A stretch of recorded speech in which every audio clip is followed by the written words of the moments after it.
2026 commemorates 25 years of Lego Harry Potter, and Lego has now revealed the full wave of Harry Potter sets that will hit shelves on January 1st.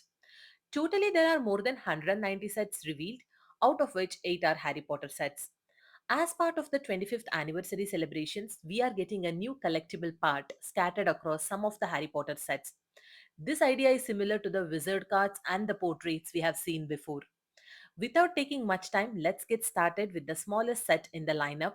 But before we do, your support towards growing this channel would be much appreciated. First up, we have the Hogwarts Castle Sorting Hat Ceremony set with 124 pieces. The set has 4 minifigures and retails for 15 US dollars. This set has multiple tiny builds. We get a sorting wheel with the sigils of 4 houses, a cute little house point hourglass counter, a small dinner table with food and glass, and the sorting hat. We also get 4 minifigures. This set pays tribute to the first ever Lego Harry Potter set 4701 released in 2001. The sorting hat looks like a darker shade compared to the reddish brown hat we have seen in previous sets. But I can't be sure until I see the real set. And Harry's expression and torso are same as the one we have seen in the talking sorting hat set. New collectibles in the 25th anniversary lineup are Trans Blue Patronuses, and in this set we get Professor McGonagall's cat Patronus. The minifigures of Draco, Professor McGonagall, and Hermione are all nice and look accurate to the scenes from the film. And if you're wondering what you need to do with all these tiny bells, you're not alone. All of these fit inside the Hogwarts Castle Great Hall set. And if you're wondering if this set is worth it, well, most of the Harry Potter sets these days are expensive. But if you already are in the rabbit hole of building the most detailed Lego Hogwarts Castle scene like me, then you will need this set and also the other sets from the lineup.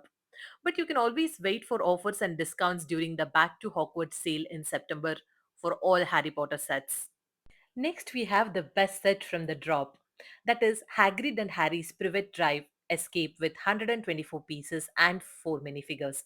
The set retails at 20 US dollars, $5 more than the previous set for the same piece count. But hold on, this set is special. It features the first minifigure scale Lego model of Hagrid's flying motorcycle, and it looks so perfect that I'm obsessing over it. Hagrid gets a perfect face with goggles print, and even Harry's grey open jacket is perfect. A line on the arms would have been great, but I know it's too much to ask. We also get two Death Eaters with amazing face, torso, and leg printing. I can confidently say this is as good as the ones from Gringotts Bank, which are easily selling for more than 25 US dollar per minifigure. And to get two of these brilliant Death Eaters in a $20 set is a steal. So we get four perfect exclusive Harry Potter minifigures in this $20 set. And never in my wildest dreams did I think I would say perfect Harry Potter minifigures exclusive and $20 in the same sentence. Third in the lineup, we have the Cornish Pixie set with 320 pieces, retailing for 30 US dollars. This is a one-to-one scale posable model of the Cornish Pixie and it looks instantly recognizable. The Pixie can be posed in different ways on the transparent stand, and what stood out for me are those translucent holographic wings. The wing piece is actually a recolored windscreen element, and using it as a Pixie wing is such a clever use of existing Lego parts. We also get to build Gilroy Lockhart's book, and the ink bottle spilling over looks so realistic. I zoomed in at least 10 times to see how it is built, but I couldn't figure out. Brown frogs are used on the handle of Lockhart's wand, another instance of creative part usage. The pixie looks so good, and the art on the book is all stickers. For those who love buildable display figures, this is a wonderful set, and the pixie looks very close to the source material. Next, we have the Cauldron Secret Potions Classroom set with 652 pieces. It retails for 60 US dollars and has two minifigures. The price point looks okay. It has an interesting feature. One can move the steering stick to reveal the potions classroom. Let's take a look at this video. So, once you build the set, you can move the stick to reveal the classroom. And once you open, you can actually remove the tables and the minifigures, and there are potion bottles and Lego brick ingredients for creating various potions. This set serves as a wonderfully whimsical display piece for any desk or shelf of a Harry Potter lover. The Severus Snape minifigure is nice. There is also a blackboard in the background, and there are ingredients for making Wolf's Bane, Polyjuice, and Love Potions. The Hogwarts crest on the cauldron looks printed, and if it is, I would love to get my hands on that particular piece. I really like the look of this set. In this set, we also get Hermione's Otter Patronus and one random collectible portrait tile. Next, we have Luna Lovegood's house with 764 pieces. The set retails for 90 US dollars, which is on the higher side, but it comes with 5 minifigures. The set also includes a light brick. Now, let's check if this is good.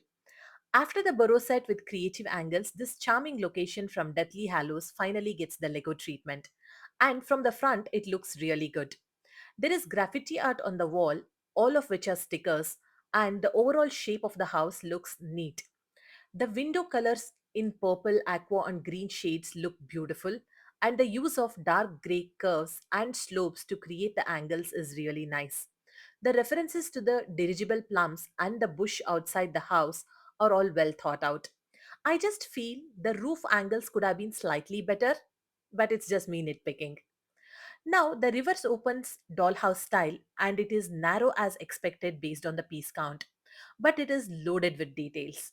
On the ceiling level, we have Luna's bedroom with an art piece. On the first floor, we have the cluttered printing workshop where Xenophilius prints the Quibbler magazine. This also double downs as the living room. I just don't know how, but it does.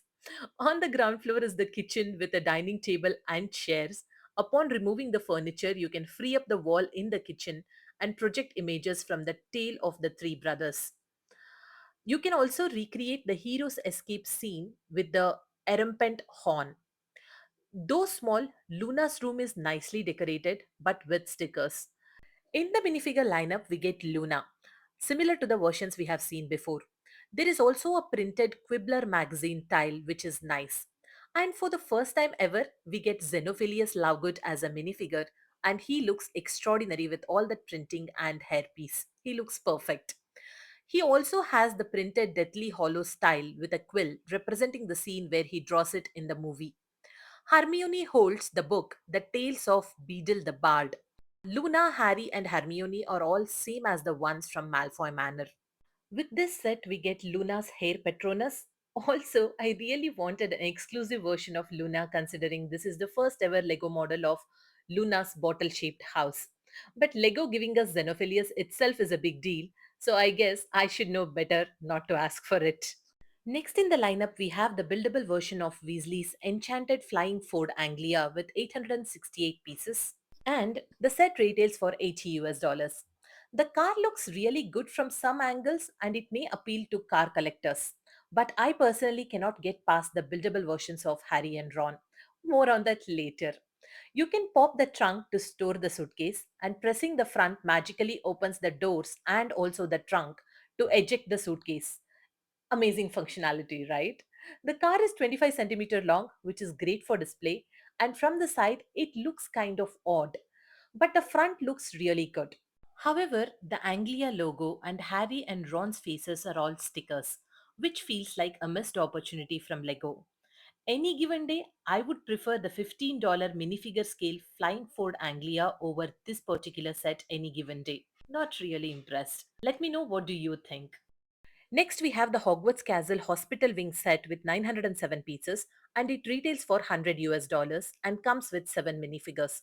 This set is from the most detailed Hogwarts Castle lineup and sits right next to the set 76454 Hogwarts Castle, the main tower. The exterior looks okay and matches the vibe of other sets, and there are stickers representing the cracked bricks and vines on the tower. On the backside, at the top of the tower, we have the Ravenclaw's common room with its own library. There is also the tiara hidden behind the cupboard doors. We get the Grey Lady and Ravenclaw's Penelope Clearwater as minifigures. Though personally, I feel Penelope's hairpiece could have been better with fewer curls. Below that, we have the Hogwarts Medical Facility. It has two beds, a Bertie Bott's Every Flavor Beans box, and Harry and Hermione minifigures. Below that, in the dungeons, we have the Defense Against the Dark Arts room with a cupboard that has a reflective mirror. We also get Professor Lupin, Harry, and a Dementor minifigure. The room folds and is removable for play. Overall, this looks like a decent set and a good addition to the castle build. But hold on, we are missing something. There is no Madame Poppy Pomfrey in the hospital wing. A hospital wing without its matron is probably the craziest thing Lego could do for this set. How can there be a most detailed Hogwarts castle with a hospital wing but without Madame Pomfrey? Lego, are you giving us this in a GWP? Is that what it is? Please tell me yes, otherwise, I'll be very disappointed. So, we don't have the matron of Hospital Wing, but with this set, we do get Professor Lupin's Wolf Patronus and two random collectible portraits. Lastly, we have the largest set dropping on January 1st, the Sorcerer's Stone Collector's Edition with 1571 pieces. It retails for 170 US dollars and comes with three minifigures. The set has knobs with functions, iconic characters and objects, and microscale versions of classic scenes. It is a beautiful display model for hardcore Harry Potter fans. On the top, we have the Sorcerer's Stone and the Hedwig snowy owl figure with closed wings. There is also a new element, Dumbledore's chocolate frog card. Hedwig's head can be turned to pose him differently by turning the knobs. Turning another knob moves the queen on the wizard chessboard to the front. You can also blow the side of Harry's trunk to reveal the mountain troll's bathroom attack scene. There is also a micro scene of the five trials Harry faces on the way to reach the stone. And there is also a neat little micro build depicting the Hogwarts Express hidden inside the book. We get nice versions of Harry, Hermione, and Ron as minifigures. The torsos are the ones we have seen before, not new, but I'm surprised by Hermione's dual molded legs, especially in that color. Let's watch a quick video to see the fun functions of this collector set.